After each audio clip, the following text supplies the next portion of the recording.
น้ำสมุนไพรต้องตำมะข้าวเบียร์ข้าวข้าวตำไปน้ำมะข้าวหวานขนาดนี้เอาต้มเปื่อยต้มเปลือกข้างในบ่มีหมดแล้ว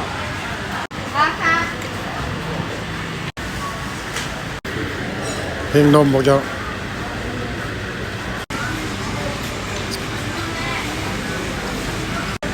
อันนี้เป็นปิ้งนมหั่นสมุนไพรเจ้าได้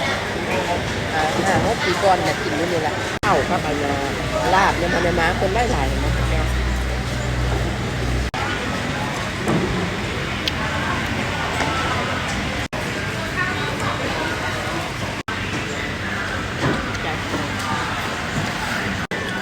แต่แซ่บเนาะ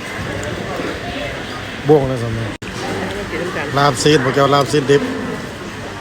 รอบีบ